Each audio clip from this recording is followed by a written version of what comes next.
নমস্কার। অধমের নাম অর্ণব ঘোষ।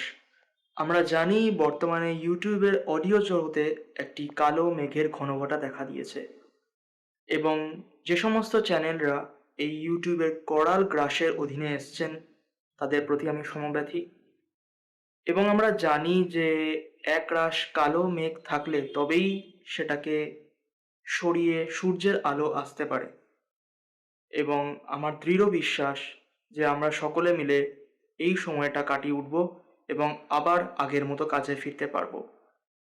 যাই হোক, অভিশপ্ত অশ্বমেধ চ্যানেলে আপনারা ইতিমধ্যেই আমার অশুচি গল্পটি শুনেছেন এবং আজকে শুনতে চলেছেন একটি নতুন গল্প যার নাম অপদেবী।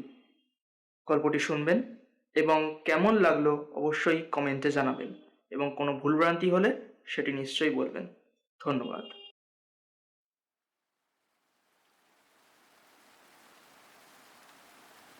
দাদাই, এই দাদাই, ভয় লাগছে নাকি রে?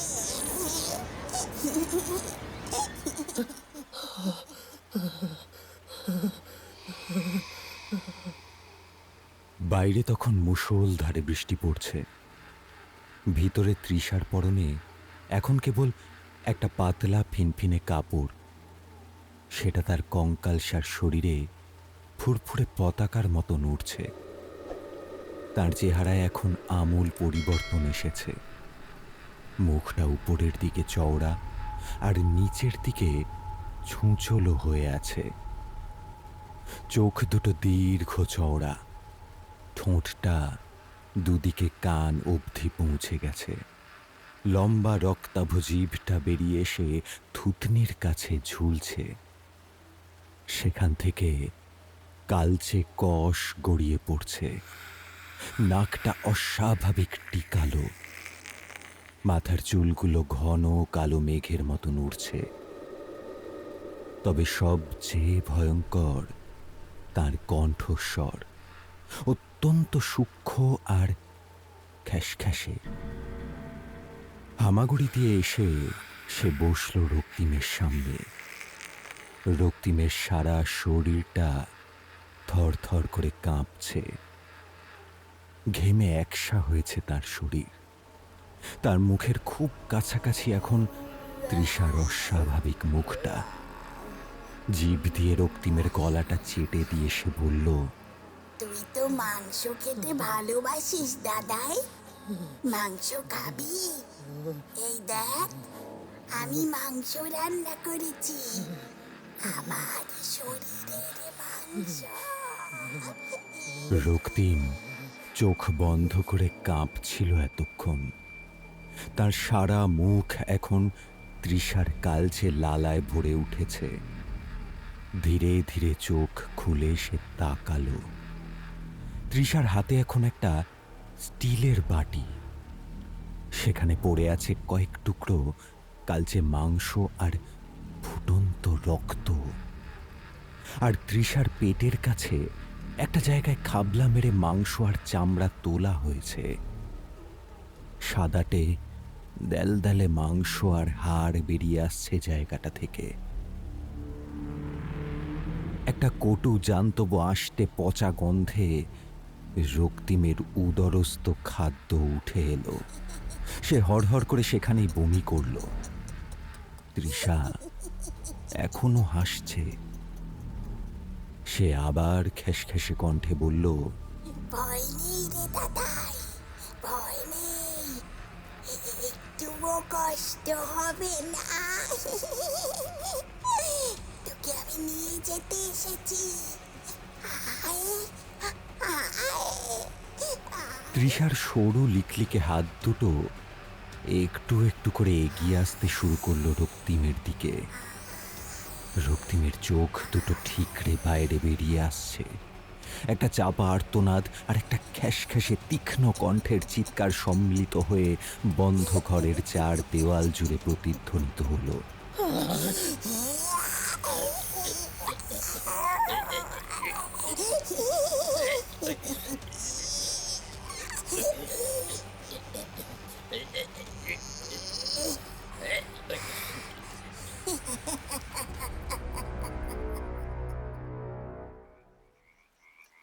রাত তখন বেশ গভীর। বাইরে ঝমঝমিয়ে বৃষ্টি পড়ছে আর ঘন ঘন বাজ পড়ার শব্দ আসছে।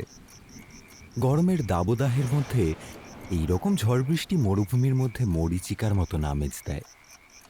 পাশে টেবিলে রাখা ফোনটা হঠাৎ করেই বেজে উঠল। কোনো মতে ধড়ফড়িয়ে ঘুম থেকে উঠে নাইট ল্যাম্প জ্বালিয়ে অয়ন দেখল রাত 1:30 বাজে। কৌশিক ফোন করছে। এত রাতে ফোন করছে, কোনো বিপদ আপদ হলো না তো? হ্যাঁ, হ্যালো, বল। একটা ব্যাড নিউজ আছে। রক্তিম আর তৃষা মারা গেছে। হ্যাঁ, সে কি? কখন? কি করে হলো? অয়নের মাথায় একরকম বাজ পড়ল। 2 সপ্তাহ হয়নি রক্তিম আর তৃষা ঘাটশিলাতে কৌশিকের পৈতৃক বাড়িতে আশ্রয় নিয়েছিল, আর আজ এই দুঃসংবাদ। খুব সম্ভবত গত পরশু। আমি না যাওয়া অবধি লাশ বের করতে বারণ করেছি। কাল সকালে পুলিশ আসবে। কি করে হলো সেটা এখনো অবধি জানি না। আচ্ছা, তুই কি কাল যাচ্ছিস? শুধু আমি না, তুইও যাচ্ছিস। চট করে কিছু হালকা পাতলা নিয়ে নে। আমি ঘন্টা দুয়েকের মধ্যে তোকে পিক আপ করছি। টিকিট আমি পুষ্পককে বলে রেখেছি, হয়ে গেছে। কিন্তু আমি গিয়ে কি করব? হ্যাঁ, কিছু বললি? ঠিক শুনতে পেলাম না, আরেকবার বল। অয়ন জানে কৌশিক সব ঠিকই শুনেছে। এটা আসলে কৌশিকের একটা স্টাইল। ওর কথার খেলাপ করলে ও এভাবেই কথা বলে। কৌশিক ওদের থেকে বয়সে 2 বছরের বড়, কিন্তু ও নিজেই ওদের দাদা ডাকতে বারণ করে দিয়েছে। আর তাতেই 3 জনের কেমিস্ট্রি আরও বেশি জমজমাট করে তুলেছিল। সেই 3 মূর্তির একজন যখন মারা যায়, তখন তার শেষ সময় না যাওয়াটা নিতান্তই চূড়ান্ত অভদ্রতা এবং অমানবিক হয়। নিজেকে শুধরে নিয়েই অয়ন বলল, না, ঠিক আছে, আয় তাহলে। গুড, রাখছি। ফোনটা রেখে একটা সিগারেট ধরিয়ে জানলার সামনে এসে দাঁড়ালো অয়ন। বাইরের আকাশটা উজ্জ্বল গাঢ় কালো এবং মাঝে মাঝে সাদাটে বিদ্যুতের ঝিলিক দেখা যাচ্ছে। অয়নের মনে পড়ে গেল সপ্তাহ 1.5 আগের কথা। পাপাইদার চায়ের দোকানে 3 বন্ধুর দেখা হয়েছিল। কে জানতো তখন সেটাই ওদের শেষ আড্ডা ছিল। বুঝলি ভাই, সালা বাড়ি ভাড়াটা 8,000 টাকা করে দিল। চায়ের কাপে চুমুক দিয়ে এক রাশ বিরক্তি নিয়ে কথাটা বলল রক্তিম। মূল ঘটনা সপ্তাহ 1.5 আগে বাবুঘাটে গঙ্গার পাশে বসে শনিবারের আড্ডাটা বসিয়েছিল ওরা। সন্ধে হয়ে এসেছে, মৃদুমন্দ ঠান্ডা হাওয়া দিচ্ছে। সপ্তাহের এই একটা দিন ওরা নিজেদের মতন করে এই আসরটা বসায়। এই তো 2 মাস আগেই 6 ছিল, এখন আবার 8। হ্যাঁ রে, নইলে আর বলছি কেন। এমনি মাইনে বাড়ার নাম নেই, তারপর ঘর ভাড়া দিতে দিতে পেছনে হলুদ হয়ে যাচ্ছে একবারে। তোকে তো খোঁজ দিয়েছিলাম একটা বাড়ির, 5,000 নেবে বলেছিল, তুই তো শুনলি না। পাগল হয়ে গেছিস নাকি? ও একা থাকলে না হয় হতো। ওর সাথে তৃষাও আছে, যতই বোন হোক দিন শেষে ও একটা মেয়ে। একটা ওই ছোট্ট ঘর, একটা টয়লেট, ব্যাস হতে হয়। তো যেমন গুড় তেমন মিষ্টি ভাই, বেশি ভালো জিনিসের দাম তো বেশি হবেই। তুই একটু মুখটা আপাতত বন্ধ রাখ ভাই। সেদিনের মতন আলোচনা মুলতুবি হয়ে রইল। পরের দিন সবাই একটা স্বস্তির নিঃশ্বাস ফেলল। রক্তিম ফোন করে জানালো যে তাকে সাপ্লাই চেন ম্যানেজার হিসেবে 2 বছরের জন্য ঘাটশিলা পাঠানো হচ্ছে। স্বস্তি নিঃশ্বাসের কারণ আসলে অনেকদিন আগেই ঘাটশিলায় কৌশিকের একটা পৈতৃক ভিটে আছে বলে সে জানিয়েছিল। সেদিন সন্ধ্যাকালীন আড্ডায় সেই প্রসঙ্গই তুলল রক্তিম। কৌশিক, বলছি যে ঘাটশিলায় তোর পৈতৃক ভিটেটা কোথায় রে? তুই যেখানে যাচ্ছিস সেখানেই, গালুডি পোস্ট অফিসের কাছাকাছি, তবে জায়গাটা একটু নির্জন। তুই যেখানে কাজ করবি সেটা তো ইন্ডাস্ট্রিয়াল এরিয়া। সে হোক, নিরিবিলি হলেই ভালো বুঝলি। তৃষারও ছবি আঁকার একটু হেল্প হবে। এমনি ঘরদোর সব ঠিকঠাক তো? তোদের দুজনের জন্য পারফেক্ট। 2টো ঘর আছে, একটা উপরে একটা নিচে, একটাই বাথরুম আর একটা কিচেন। সামনে একটা লন মতো পাবি। ব্যাস ব্যাস ব্যাস, দৌড়বে দৌড়বে। কিন্তু ভাড়া ভাই প্রথমে 6 দিচ্ছি বুঝলি, একটু সেটেল হই, তারপরে 8 করে দেবো। সে আমার কোনো ভাড়া লাগবে না তোর থেকে, কিন্তু রক্তিমের এই উচ্ছ্বাসের মধ্যেও কৌশিকের মধ্যে একটা চাপা ভাব লক্ষ্য করল অয়ন। একটু গলা খাঁকড়ে দিয়ে সে জিজ্ঞেস করল, কৌশিক, তুই একবার বলেছিলি না যে তোর ওই বাড়িতে কি যেন একটা গন্ডগোল হয়েছিল? বাড়িটার বাস্তু ভালো নয়, বলা ভালো তন্ত্রমন্ত্র করে বাস্তু নষ্ট করে দেওয়া হয়েছে। নষ্ট করে দেওয়া হয়েছে মানে? ঘটনাটা আমার দিদার সময়ের।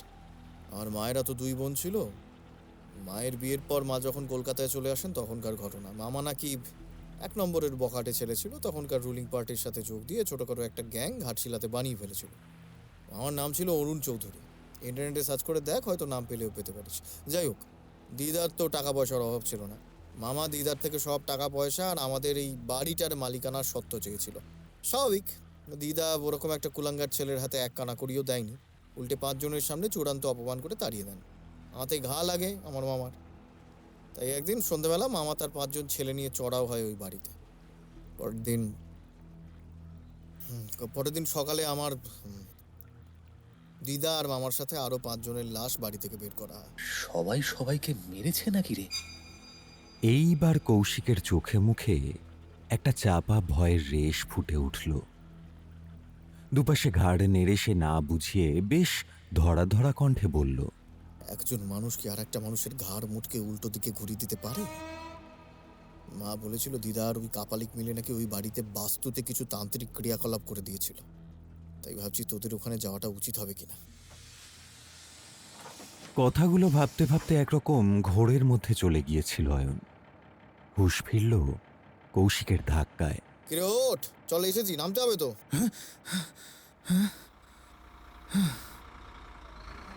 ঘাটশিলা স্টেশনে ওরা যখন নামলো তখন প্রায় সকাল 9:30 বাজে।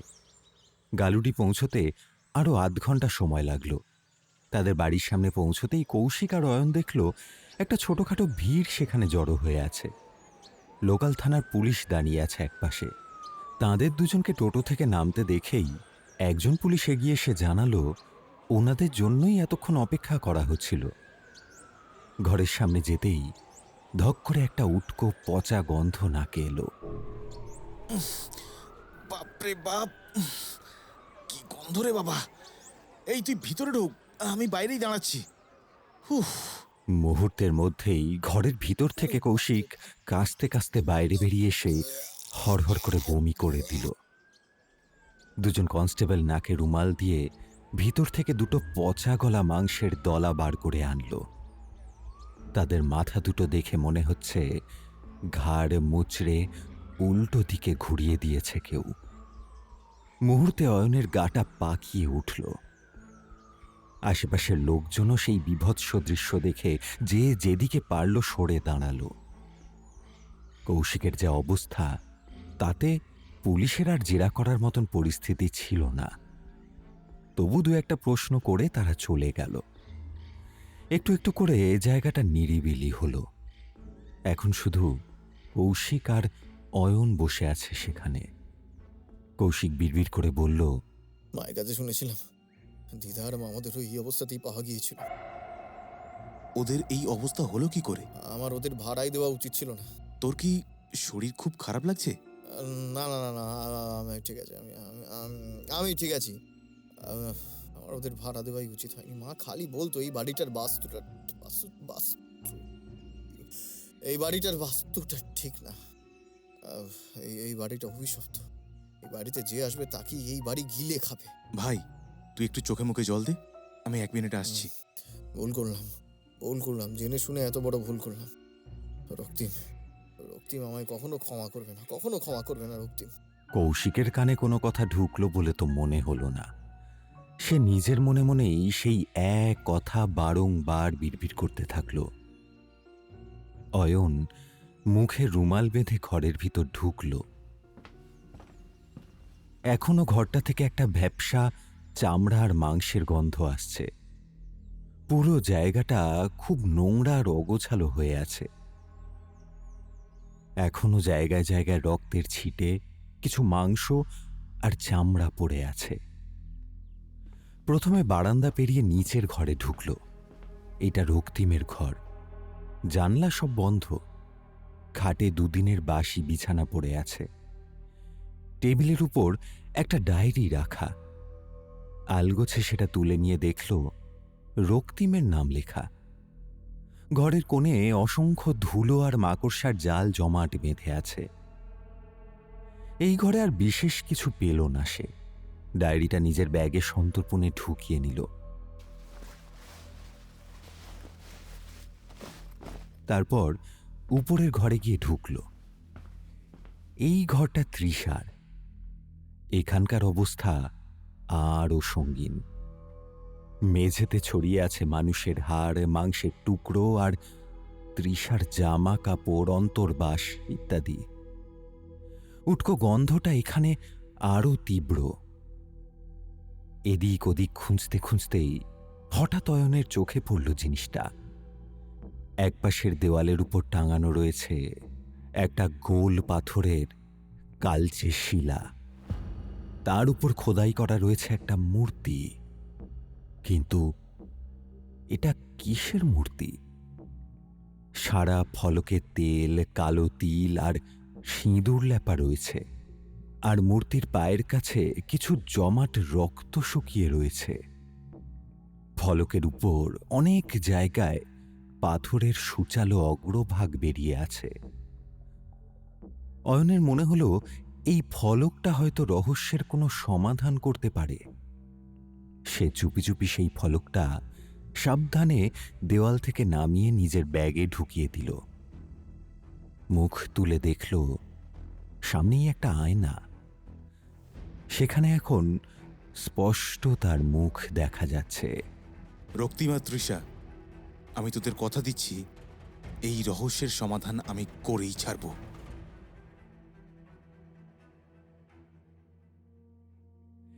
তিনকুলে আর কেউ না থাকায় দুই বন্ধু মিলেই একরকম ছোট করে দুজনে শ্রাদ্ধ শান্তি করল। যদিও শ্রাদ্ধ নির্বিঘ্নে কেটেছে না, তেমনটা বলা যায় না। অনেক বাধা এসেছিল। পুরুত ঠাকুর তো ভয়ে একবার উঠেই যাচ্ছিলেন। অয়নই একরকম ধরে বেঁধে ওনাকে দিয়ে শ্রাদ্ধ সম্পূর্ণ করল। কিন্তু কৌশিক এতদিনে সম্পূর্ণ বোবা হয়ে গেছে। ঘরের এক কোণে চুপচাপ বসে আছে।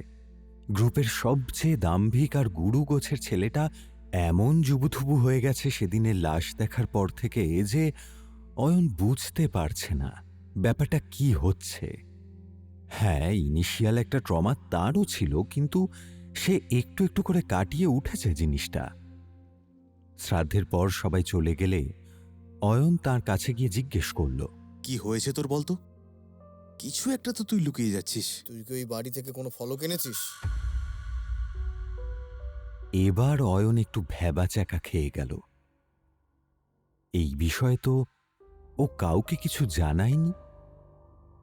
তার মানে কৌশিক ওই ফলকের বিষয়ে কিছু জানে। ইনফ্যাক্ট অয়নের মনে হলো কৌশিক অনেক কিছুই জানে, যেটা সে এতদিন তাদের থেকে লুকিয়ে রেখেছিল। হ্যাঁ, এনেছি। রক্তিমের একটা ডায়েরিও এনেছি। কিন্তু তুই এসব জানলি কি করে? একবার দেখা তো সেই ফলকটা। অয়ন অতীব সন্তর্পণে পাথরের ফলকটা নিয়ে এসে কৌশিকের সামনে রাখল। কৌশিক সেটা ধরতেই ভুলবশত পাথরের সূচালো অগ্রভাগে তার হাতের তালুর কিছুটা অংশ কেটে রক্ত বেরোল। কিছুটা রক্ত ফলকের উপরেও পড়ল। কৌশিক রুমালটা হাতে বেঁধে বলা শুরু করল, সেদিন যখন মালসা করে রক্তিমা তৃষার জন্য খাবার নদীর পাড়ে রাখতে গেলাম, তখন একটা একটা অদ্ভুত অনুভূতি হলো জানিস। কথায় আছে, ওই খাবার রেখে দিয়ে পিছন ফিরে তাকাতে নেই। যে তাকায় তার আহ, উম, তার আত্মা তাকে নিজের কাছে টানে। তৃষাকে আমি আমি তৃষাকে খুব খুব ভালোবাসতাম। বাবা, এইটা তো জানা ছিল না বস। রক্তিমই জানতো না, কিন্তু তৃষা যেন একটু একটু করে বুঝতে পেরেছিল জানিস। আর তাই তাই সেদিন ওই মালসা রেখে আসার সময় হঠাৎ মনে হলো তৃষা যেন আমায় ডাকলো পেছন থেকে। একদম আমার কানের কাছে এসে হাওয়ার মতো করে ফিসফিস করে ভাঙা গলায় ডাকলো আমাকে। কৌশিকদা, ও কৌশিকদা, একবার তাকাও, একবারই পিছনে তাকাও।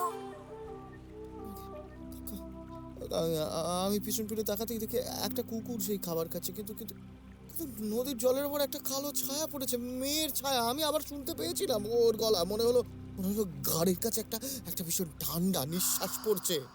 আমার কাছে এসো কৌশিকদা, আমি যে তোমায় নিতে এসেছি, তোমার আদরের তৃষা। এই থাম তো। তোর মনে হয় এগুলো আদৌ বিশ্বাস করার মতো কিছু? ভাই ওদের কথা ছাড়, যা হওয়ার হয়ে গেছে। তুই আমায় বল, এই ফলকের কেসটা কি? এটা কিসের মূর্তি মাঝখানে? কৌশিক এক দৃষ্টিতে হাতে ধরা ফলকের দিকে তাকিয়ে রইল। সেখানের মূর্তিটা যেন ক্রূর দৃষ্টিতে তাকেই লক্ষ্য করে চলেছে। তোরা বিশ্বাস করবি কিনা এসবে তাই ভেবে আর বেশি কিছু বলিনি। এই ফলক কোনো সাধারণ ফলক নয় রে, ফলক অপদেবীর ফলক। কি? কথাটা শুনেই অয়ন একটু বিষম খেয়ে উঠল। অপদেবী, এই নাম সে কোশমিনকালেও শোনেনি। শুরুতে বিশ্বাস না হলেও ধীরে ধীরে কৌশিক যেভাবে বলতে থাকলো তাতে তার বুকের ভেতরটাও ধকধক করতে থাকলো।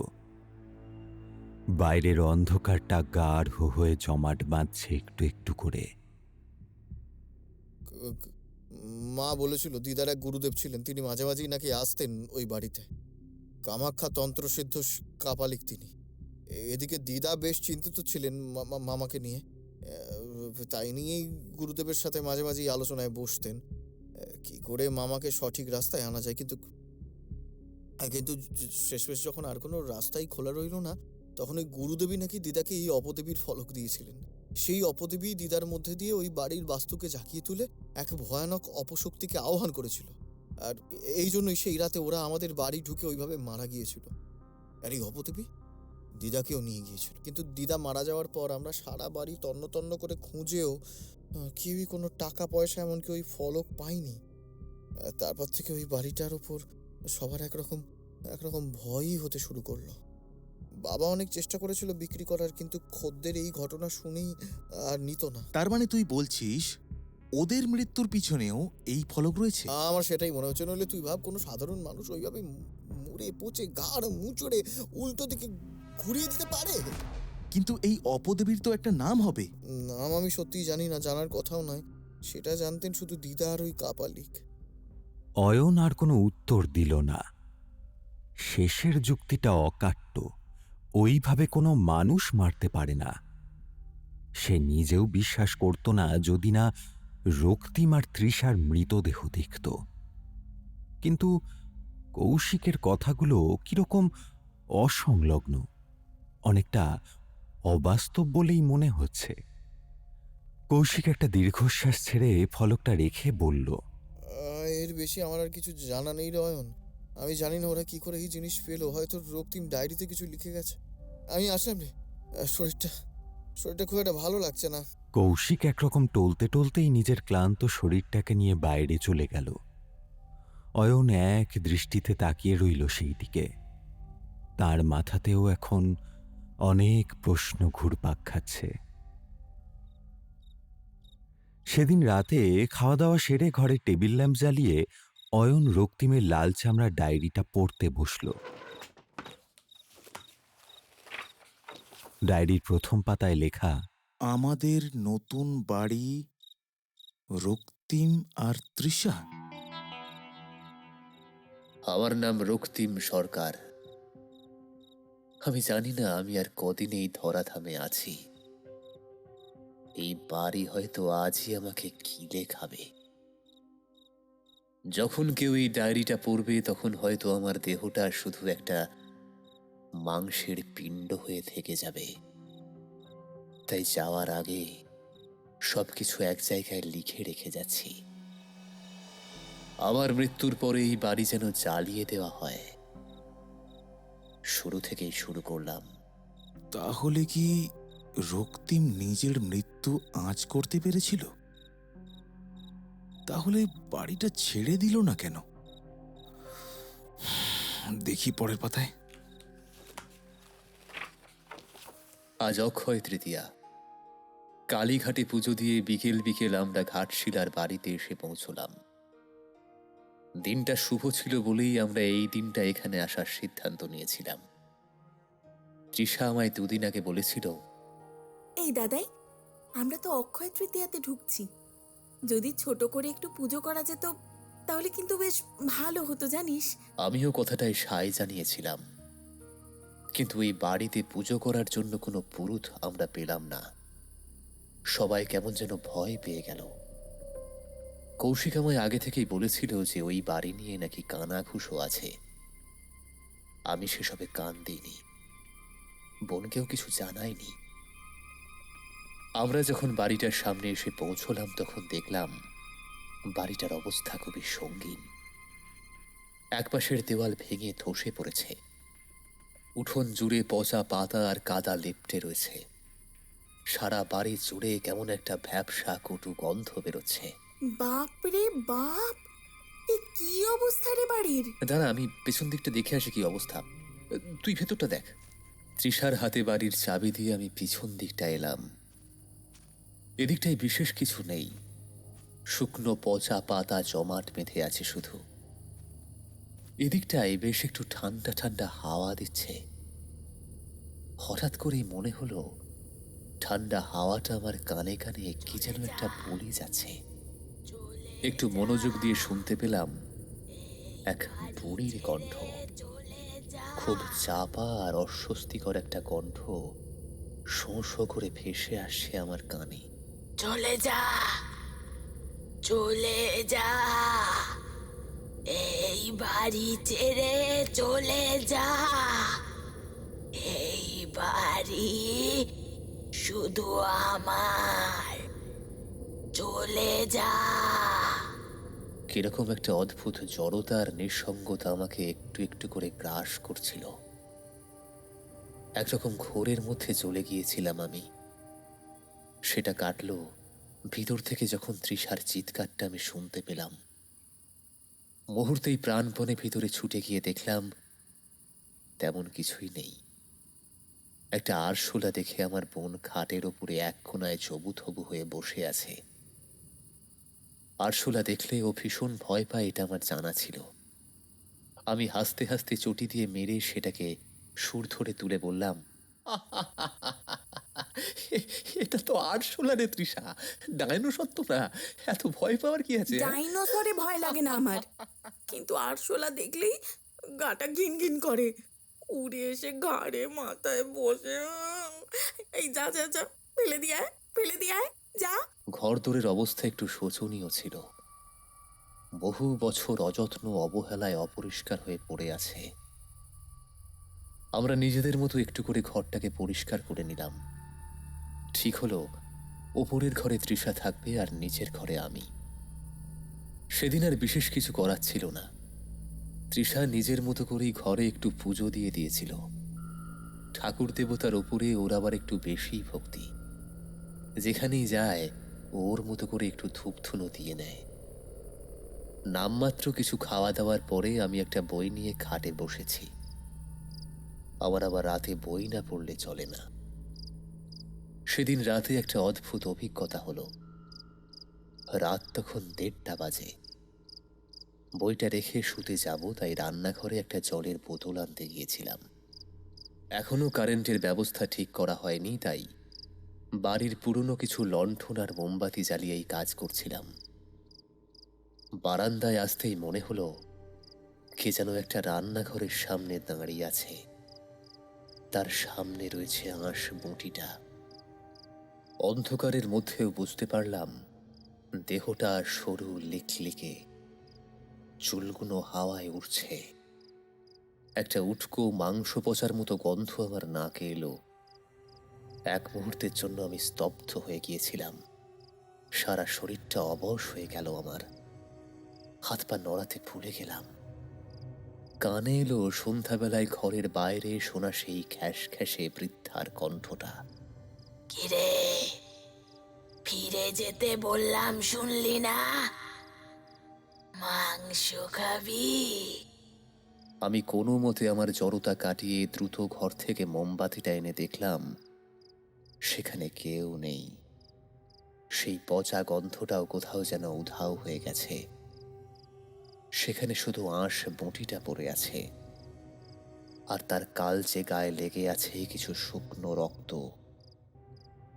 সেদিন সারা রাত আমার আর ঘুম এলো না। একটা অস্বস্তির মধ্যে সারা রাতটা আমি কাটালাম। সকাল হতে চোখটা একটু জুড়িয়ে এসেছিল। এই অবধি পড়ে সেদিনের মতন ডায়েরি বন্ধ করে দিল অয়ন। রাত হয়েছে, ঘুমোতে হবে। টেবিলের উপর এখনো সেই ফলকটা পড়ে আছে। কয়েক মুহূর্ত স্তব্ধ দৃষ্টিতে তাকিয়ে রইল সেই দিকে। এখন অয়নেরও মনে হলো কোনো এক বৃদ্ধা যেন বাতাসের মধ্যে দিয়ে তার ঘাড়ের কাছে ঠান্ডা নিঃশ্বাস ফেলতে ফেলতে বলছে, ফিরিয়ে দে ও জিনিস, ফিরিয়ে দে ও জিনিস অলক্ষণে। এরপরে দিন চারেক একরকম ঠিকঠাক কাটলো। কোনো রকম কোনো অস্বাভাবিকতা তৈরি হয়নি। আমার কাজ শুরু হবে সামনের সপ্তাহ থেকে। একদিন রাতেই হঠাৎ করে শুনতে পেলাম তৃষা আমাকে ডাকছে, কিন্তু বাইরে তো কাউকে দেখতে পাচ্ছি না। দাদাই, এই দাদাই, দাদাই, আরে এই যে উপরে তাকা। আমি ওপর দিকে তাকালাম, দেখলাম ছাদের একটা চৌকো অংশ সরে গিয়েছে। সেখান থেকে মুখ বাড়িয়ে সে আমাকে ডাকছে। আমি তাড়াতাড়ি ওপরে এলাম। দেখি তৃষা একটা পাথরের ফলক হাতে ধরে বসে রয়েছে। তার ছুঁচুলো জায়গায় ওর হাতটা কেটে কিছুটা রক্ত পড়ছে মাটিতে। এই দেখ, এটা দিয়ে মেঝের জায়গাটা ঢাকা ছিল। উপর থেকে মাটি লেপা ছিল বলে এতদিন বুঝতে পারিনি। আজ ঘরটা পরিষ্কার করতে গিয়ে পেলাম। এ কি, তুই হাত কাটলি কি করে? আরে এই যে এই ধারালো জায়গাটায় কেটে গেল। আমার না মনে হয় এটা কোনো একটা ঠাকুর, জানিস। কৌশিক তার দিদা হয়তো পুজো করতেন। উফ, তোর তো আবার সবকিছুকেই ঠাকুর বলে মনে হয়। এইটা দেখে তোর আদৌ ভক্তি আসছে? ফলকটা হাতে নিয়ে দেখলাম কালচে পাথরের ওপর তেল, কালো তিল আর সিঁদুরে চপচপ করছে। তার ওপর খোদাই করা আছে একটা নারী মূর্তি। মূর্তির একটা চোখ, মাঝখানে কোনো নাক নেই। লম্বা জিভ চওড়া মুখ থেকে বেরিয়ে এসেছে। কান দুটো অস্বাভাবিক ছোট। সমগ্র মুখটা বড়, কিন্তু অনেকটা ঘন্টার মতো সরু থেকে মোটা হয়েছে। শরীরের সামনে থাকা তিনটে হাত শুঁড়ের মতো বেরিয়ে এসেছে। সেখানে ধরে রাখা আছে একটা মরার খুলি। তার পায়ের নিচে পড়ে আছে একটা কঙ্কাল। এই বীভৎস দৃশ্য দেখে কারোরই ভক্তি আসার কথা নয়। সেটা বলতেই তৃষা আমাকে ধমক দিয়ে বলল, ছি দাদাই, এরকম কখনো বলতে নেই। দেবী চামুন্ডাকে দেখেছিস কখনো? ওনাকে দেখেও মনে হয় না যে উনি আদ্যা শক্তি। হয়তো ইনিও সেরকম কেউ, আমরা হয়তো চিনি না। কিন্তু বোন, এভাবে কিছু না জেনে তুই তুই থাম তো, আমি পুজো করব কাল থেকে। তোকে তো আর কিছু করতে হবে না। সর্বনাশের শুরু হলো পরের দিন থেকেই। শুরুর দিকের পরিবর্তনটা এতটাই সূক্ষ্ম যে চোখে পড়ছিল না। পরদিন সকালে মনে হলো তৃষার শরীরটা অস্বাভাবিক ভেঙে গিয়েছে। এক রাতের মধ্যে যেন পুরো শরীর থেকে ওর কেউ প্রাণরস শুষে নিয়েছে। ধুম জ্বর এলো ওর। এখানে সদ্য এসেছি, তাই ডাক্তার কোথায় আছে জানি না, কিন্তু সন্ধ্যের দিকে জ্বরটা সেরে গেল। ও হাসি মুখে বলল, আমার কিছু হবে না রে দাদাই, তুইও তো চিন্তা করিস না, আমি ঠিক আছি। আমি তখনও বুঝিনি এই শেষবারের মতো আমি ওর হাসি মুখটা দেখতে পেলাম। পরদিন থেকে ওর হাব ভাব সম্পূর্ণ বদলে গেল। শরীরটা আরো ভেঙে গেল। মুখটা কঙ্কালের মতো কিরকম যেন ছুঁচলো হয়ে গেল। সারাদিন ঘরের মধ্যে স্থির হয়ে বসে রইল, দরজা বন্ধ করে। আমি জানলা দিয়ে খেতে ডাকলাম, কিন্তু ও শুধু বাবু হয়ে বসে ঘাড় নেড়ে না জানালো। সেদিন রাতে আমি ঘুমিয়ে পড়লাম। ঘুমটা ভাঙল তখন মাঝরাত। হঠাৎ বাইরে এসে দেখি রান্নাঘরে মোমবাতি জ্বলছে। এত রাতে তৃষা কিছু রান্না করছে নাকি? রান্নাঘরের সামনে এসেই থমকে দাঁড়িয়ে পড়লাম। দেখলাম তৃষা সম্পূর্ণ বিবস্ত্র হয়ে রান্না করছে। আমি সাথে সাথে মুখটা ঘুরিয়ে নিলাম। আমার কেমন যেন ভয় করতে শুরু করলো। তৃষা, কি করছিস এগুলো তুই? ছি ছি ছি ছি। মায়ের জন্য মাংস রান্না করছি। কথাটার মধ্যে একটা অদ্ভুত শীতলতা আর যান্ত্রিক ভাবের আভাস পেলাম আমি। তৃষা আমার পাশ কাটিয়ে নগ্ন দেহে এমন ভাবে চলে গেল যেন আমি সেখানে দাঁড়িয়েই নেই। আমি দেখলাম ওর পায়ের হাঁটুর নিচের পিছনের দিকটা একটা জায়গা থেকে মাংস আর চামড়া খুবলে নেওয়া হয়েছে। রক্ত বেরোচ্ছে সেখান থেকে। সেই মাংসইও এতক্ষণ রান্না করছে। আমার হাত পা ভয়ে ঠান্ডা হয়ে গেল। আমি ওর পিছু পিছু ঘরের সামনে এসে দেখলাম ও দরজাটা বন্ধ করে রেখেছে। জানলার ফাঁক দিয়ে উঁকি মেরে দেখলাম সেই পাথরের মূর্তির সামনে উবু হয়ে বসে সে প্রণাম করছে। আমার সারা শরীর জুড়ে এক অদ্ভুত ভয়ের শিহরণ খেলে গেল। আমি না জায়গাটা ছেড়ে পালাতে পারছিলাম, না দাঁড়িয়ে থাকতে পারছিলাম। কাঁপতে কাঁপতে আমি নিচে নিজের ঘরে চলে এলাম। একদিনের ব্যবধানে আমার মনটা পুরোপুরি বদলে গেল। আমি নিচে এসে নিজের খাটে শুয়ে পড়লাম। উপরের ঘর থেকে এখন তৃষার কণ্ঠে বেশ ভাঙা ভাঙা উচ্চারণ শুনতে পেলাম। ক্রং তুষ্যবাই अकलम तेरा रक्त चिन्ह मितक शून्य धारा भक्त नाभि चेतना अर्घंति सिंहारं वृत्तिमारा সেদিন সারা রাত একরকমের মন্ত্রোচ্চারণ চলল। अकलम আমি কোনো মতে মুখ চেপে কাঁদতে থাকলাম। মাথায় কিছুই আসছিল না, কথাও বলতে পারছিলাম না ওর সাথে ঠিক করে। পরদিনেই একই জিনিস ঘটল।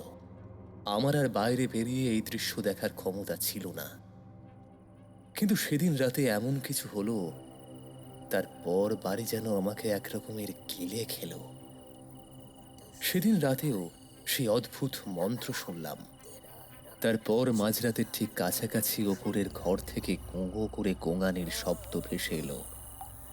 ছাদ চুইয়ে টপ টপ করে বিন্দু বিন্দু আষ্টে তরল আমার মুখে এসে পড়ল। অন্ধকারের মধ্যে বুঝতে অসুবিধে হলো না জিনিসটা রক্ত। আমি দৌড়ে উপরের ঘরে এলাম। দরজাটা ভিতর থেকে বন্ধ। আমি জানালার ফাঁক দিয়ে দেখলাম ভিতরের দৃশ্যটা। অন্ধকারের মধ্যেও মৃদু মোমবাতির হলদে আগুনের আলোতে স্পষ্ট দেখতে পেলাম তৃষার পা দুটো শূন্যে ঝুলছে। আমি ভয়ে দরজাটা ভাঙার উপক্রম করলাম। 3 বার ধাক্কা মারতেই দরজাটা ভেঙে গেল। আমি জীবনের সব থেকে ভয়াল মুহূর্তের সম্মুখীন হলাম। তৃষার নগ্ন দেহটা একটা নাইলনের দড়ি থেকে ঝুলছে। এক রাশ জমাট নীরবতা ভেদ করে দড়ির মর্মর শব্দ আসছে। তৃষার চিপটা বেরিয়ে এসেছে বুকের কাছ অব্দি। সারা দেহ জুড়ে বিভিন্ন জায়গায় মাংস খুবলে তুলে নেওয়া হয়েছে। চোখের মণি দুটো ঠিকরে বেরিয়ে এসেছে বাইরে। মুখের ভিতর থেকে রক্ত আর কষ বেরিয়ে এসেছে। দুটো পায়ের কাটা অংশ থেকে রক্ত বেরিয়ে চুইয়ে চুইয়ে পড়ছে ঘরের মেঝেতে। আমি কাঁদতে ভুলে গেলাম। আমার সারা শরীর ঠান্ডা হয়ে কাঠ হয়ে গেল। ধপ করে মাটিতে বসে পড়লাম আমি। সামনেই রাখা সেই ফলক, তার সামনে একটা কালো কাপড়। কাপড়ের ওপর একটা পাত্রে রক্ত আর মাংস আর একটা প্রদীপ জ্বলছে। এক মুহূর্তের জন্য মনে হলো যেন সত্যি ওই ফলক থেকে কেউ সেই প্রসাদ গ্রহণ করছে। আমি সকাল অবধি শুধু তৃষার ঝুলন্ত দেহটার দিকে তাকিয়ে রইলাম। তারপর ভোরের প্রথম আলোর সাথে সাথে আমার হুঁশ ফিরল। আমি তখন নিস্তেজ এবং অসাড়। আমি ধীরে ধীরে তৃষার মৃতদেহটাকে নামিয়ে খাটে শুইয়ে একটা সাদা কাপড় দিয়ে ঢেকে দিলাম। বাইরে এসে দেখলাম তখন বৃষ্টি পড়ছে, ঝিরিঝিরি করে না, মুষলধারে ঝমঝমিয়ে। তাও আমাকে লোকজন ডাকতে হবে, আর বাড়ির কাছাকাছি বা আশেপাশে কোনো বাড়ি ঘর নেই। একটু দূরে কিছু দোকানপাট আর একটা বাড়ি আছে। বৃষ্টির মধ্যেই বেরোতে আমার গাটা কেমন যেন পাক দিয়ে উঠল। পেটে পাকিয়ে বমি মুখে উঠে এলো। মনে হলো পুরো শরীরটা কেউ যেন দুমড়ে মুচড়ে দিচ্ছে ভিতর থেকে। আমি টলতে টলতে কোনো মতে আমার বাড়ির ভিতরে ঢুকলাম, আর আশ্চর্যের বিষয়, বাড়িতে ঢুকেই আমার বমি বন্ধ হয়ে গেল। আচমকা স্বাভাবিক হয়ে এলো শরীরটা, যেন সম্পূর্ণ ফৌজবাজি। আর ঠিক সেই মুহূর্তেই আবার সেই উটকো মাংসের পচা গন্ধটা আমার নাকে এসে লাগলো। সেই গন্ধের উৎস আমি খুঁজে পাইনি। মাথা এমনিতেই কাজ করছে না, কি লিখছি তাও জানি না। স্যাঁতস্যাঁতে মাটি আর ভিজে বাতাস ভারী হয়ে কানে এসে খসখসে আওয়াজে সেই বৃদ্ধার কণ্ঠ ভেসে এলো। পারবি না, পারবি না, ও মায়া জালে তুই আটকে গেছিস, আর পারবি না। বুঝতে পারলাম এই বাড়ি আমাকেও কিডে খাবে। মন না চাইলেও বিশ্বাস করতে বাধ্য হচ্ছি, এই বাড়িতে সত্যিই কোনো অপশক্তির বাস। আবার নিজের শরীর অত্যাধিক ভেঙে গিয়েছে। বোনের মৃতদেহটাও পড়ে আছে ওপরে। অবস্থা এতটাই সঙ্গীন যে আমি এখন একরকম পাষাণ হয়ে গিয়েছি। আমায় হয়তো ভাবছেন আমি দাদা হিসেবে সম্পূর্ণ অযোগ্য, কিন্তু আমার জায়গাটা শুধু আমিই বুঝতে পারছি। টলতে টলতে আবার দোতলায় উঠে এলাম, যতক্ষণ বোনের কাছে বসে থাকা যায় আর কি। ওর ঘরে ঢুকতেই কেমন মনে হলো খোলা ট্যাপ ট্যাপে চোখ দুটো আমাকেই অনুসরণ করে চলেছে। একটা কাঠির মতো শুকনো চেহারা বিছানায় শুয়ে রয়েছে, গলা ভেঙে ভিতর দিকে ঢুকে গিয়েছে। চোখ দুটো কেউ যেন টেনে কোনাকুনি লম্বা করে দিয়েছে। মাথার ওপর দিকটা চওড়া হয়ে আছে। আকাশে মুখের ওপর কতগুলো মাছি ভন ভন করে উড়ে বেড়াচ্ছে। এতক্ষণ পরে আমার নজরে পড়ল একটা জিনিস। তৃষার ঘরের মেঝের ওপরে তেল, রক্ত, মাংস এমনিতেই ছড়িয়ে ছিটিয়ে পড়েছিল। না, এখন আর অতটা ঘেন্না লাগছে না। কিন্তু আমার নজর পড়ল একটা পাতার গুচ্ছের উপর। সেটা তুলে নিয়ে দেখলাম জায়গায় জায়গায় ধুলো আর তেল চিটে হয়ে আছে, কিন্তু মূল লেখার জায়গাটা অক্ষত আছে এখনো। পেন্সিলে বাংলা গোদা গোদা হরফে বাচ্চাদের মতো কি সব যেন লেখা। আমি তৃষার মাথার কাছেই বসলাম। ওর মৃত শরীরের এলোমেলো চুলে হাত বুলিয়ে দিতে দিতে আমি পড়তে শুরু করলাম। কি ভাবছেন কি করে পারছি? এই বাড়ি আসলে আমাকে মৃত বানিয়ে দিয়েছে। রক্তিম আর এখন জীবিত নেই, সেও একজন মৃত মানুষ। কাগজের টুকরোটা বলছে খুব সম্ভবত লেখাটা আমার বন্ধু কৌশিকের দিদার। দুটো পাতা জুড়ে ছিল এই বাড়িতে ওনার শেষ দুদিনের বিবরণ। অরূপকে আমি কিছুতেই পথে আনতে পারলাম না।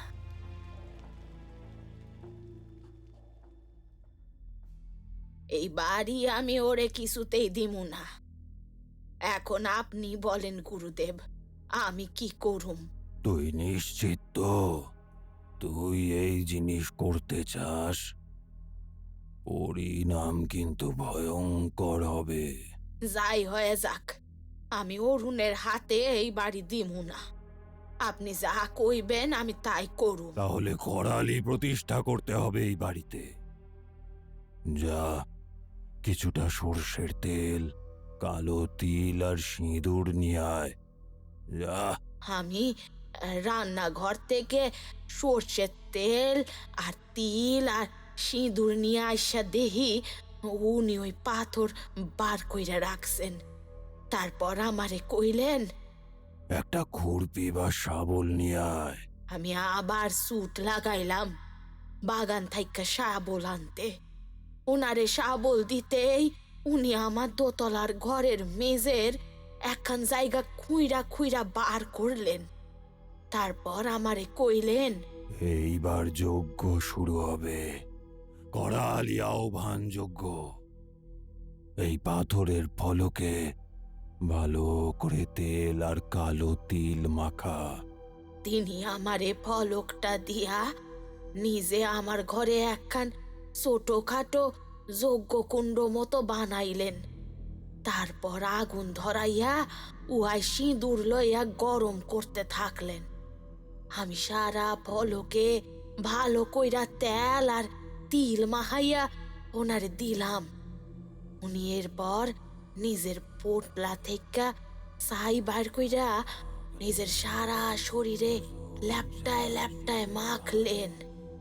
তারপর চোখ কপালে তুইলা কি সব বীর বীর কইরা কইলেন, আর একটু একটু কইরা গরম সিঁদুর ও পাথরে মাখাইতে শুরু করলেন। নশ্মি তামাবেল গৃহ গল্পলেল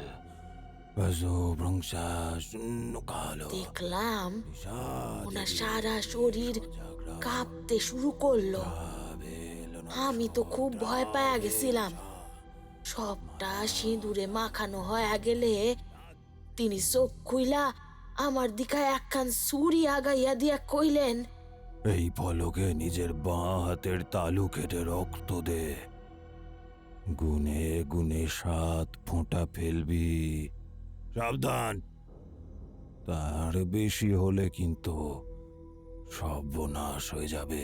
আমি নিজের হাতের তালু কাইটটা রক্ত বার করলাম। তারপর গুইন্না গুইন্না 7 ফোঁটা রক্ত ফেললাম। দেখলাম ফলকটা একটু একটু কইরা গরম হইয়া লাল হতে থাকলো। আমি জিগাইলাম, এতে হইব নাকি? তিনি কইলেন, বাড়ির বাস্তু এখন তোর হাতে। তুই এখন সেই বাস্তু দেবীকে প্রদান করার জন্য প্রস্তুত। আমি কেমনে দেবীকে দিমু? তোকে কিছুই করতে হবে না, দেবী নিজে থেকেই নিয়ে নেবেন। কিন্তু তোকে তোকে দেবীকে খেতে দিতে হবে। তুই পারবি তো?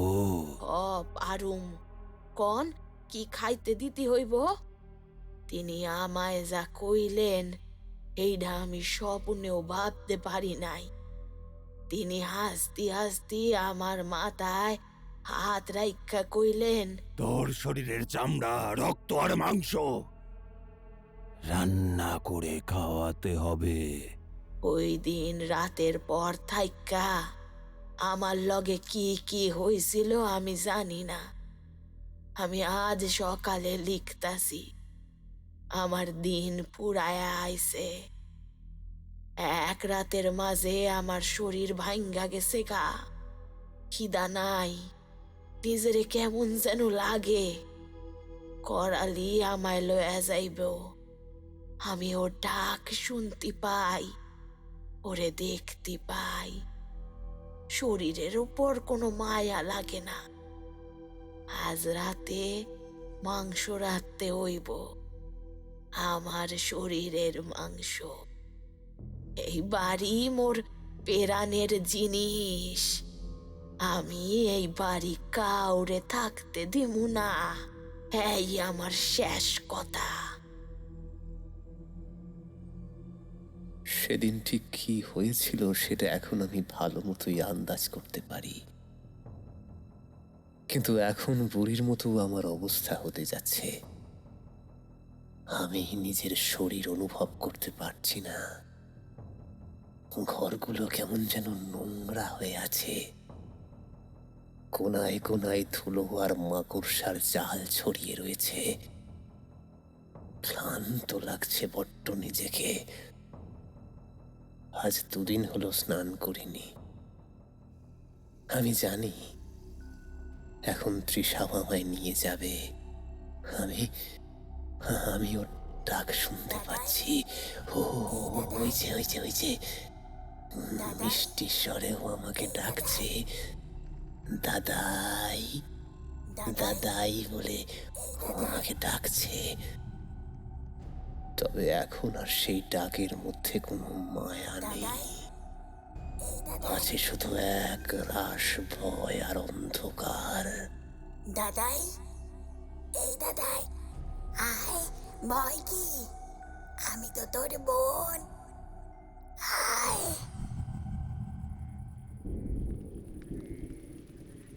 বিকেলের পর থেকেই আকাশের মুখ আবার ভার হয়ে গেল। সন্ধ্যার পর থেকেই শুরু হলো ভারী বর্ষণ। আমি নিচে বসে আছি। উপরের ঘরে খটমট করে শব্দ হচ্ছে। এখন আমার নাকে আবার সে উটকো মাংসের পচা গন্ধটা আসছে। একটু পরে বাইরের রান্নাঘরে হঠাৎ করে রান্নার আওয়াজ পেলাম আমি। ওই ওই যে ও আমাকে নিতে এসেছে। এখন পচা মাংস পোড়ার উটকো গা গুলানো গন্ধটা আসছে আমার নাকে।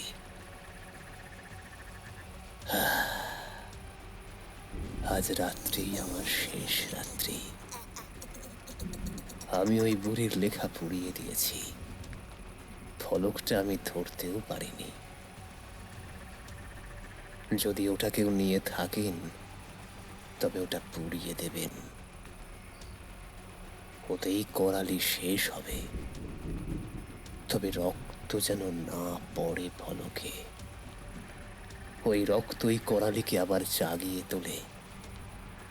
করালি ভোগ না নিয়ে যায় না। এখন আমায় যেতে হবে। ঘর থেকে শুনতে পাচ্ছি একটা খিলখিল খিলখিল করে হাসির শব্দ, আর ক্ষণে কণ্ঠে তৃষার সেই ডাক।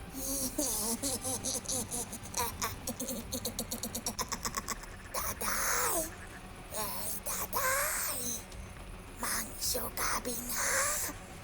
আমার শরীরের মাংস, আয়, আয়।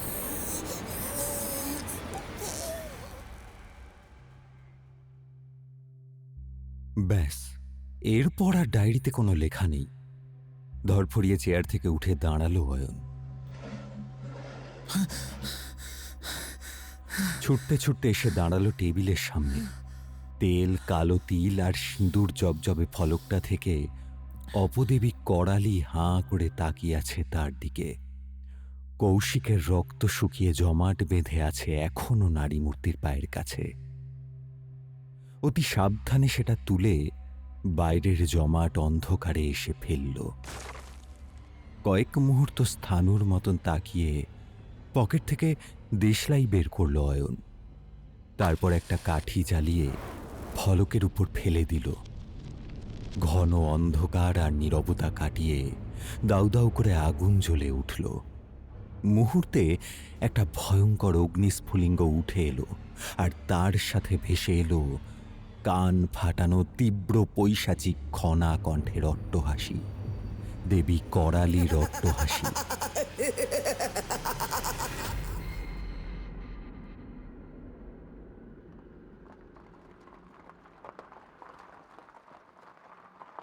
অয়ন আর দেরি করল না, দ্রুত গাড়ি বের করে কৌশিকের বাড়ির দিকে রওনা দিল। আকাশে এখন দীর্ঘ কালো মেঘ ছেয়ে আছে। অলরেডি দুবার কল করেছে, কিন্তু ফোন সুইচ অফ বলছে। একটু পরেই ঝিরিঝিরি বৃষ্টি শুরু হলো। সেখানে পৌঁছতে পৌঁছতে অয়নের প্রায় ৪৫ মিনিট সময় লাগলো। কিন্তু পৌঁছতেই সে দেখল বাড়ির সামনে একদল লোক আর পুলিশ দাঁড়িয়ে আছে। এখন তারও নাকে সেই উটকো মরা পচা গন্ধটা এলো। বুকটা ধক করে উঠল অয়নের। গাড়ি থেকে নিচে নেমে বৃষ্টিতে ভিজে ভিজে এগিয়ে গেল পুলিশের দিকে। সেখানে ভিতরে লোকজন ঢুকতে দিচ্ছে না ওরা। সামনে দিয়ে দুটো দেহ নীল প্লাস্টিকে ভরে ৪ জন কনস্টেবল নাকে রুমাল বেঁধে চলে গেল। পৌঁছতে দেরি হয়ে গেল অয়নের, অনেক দেরি হয়ে গেল।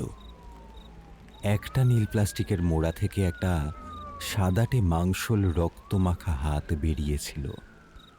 ওইটুকু দেখেই শরীরটা খারাপ লাগছে অয়নের। ভিড় ঠেলে বাইরে বেরিয়ে এলো সে। বৃষ্টির তেজটা এখন আরও বেড়েছে। ওর মনে হলো ৩ বন্ধুর মধ্যে ২ জন তো চলেই গেল, এখন বাকি শুধু সে।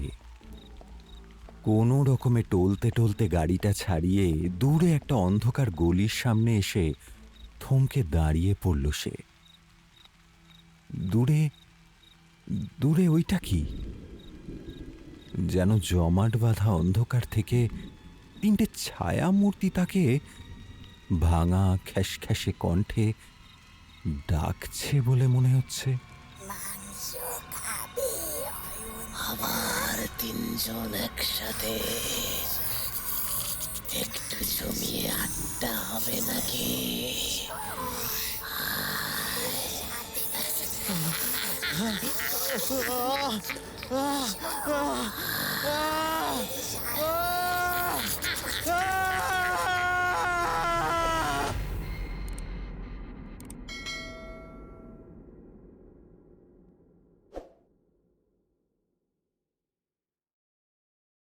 আপনারা শুনছিলেন অর্ণব ঘোষের লেখা অপদেবী গল্পটি। এই গল্পটি আপনাদের কেমন লাগলো? আর অর্ণব ঘোষের লেখা আরও গল্প আপনারা কি শুনতে চান? আপনাদের মতামত আমাদের কমেন্ট বক্সে কমেন্ট করে জানাতে ভুলবেন না কিন্তু। আজ আসি।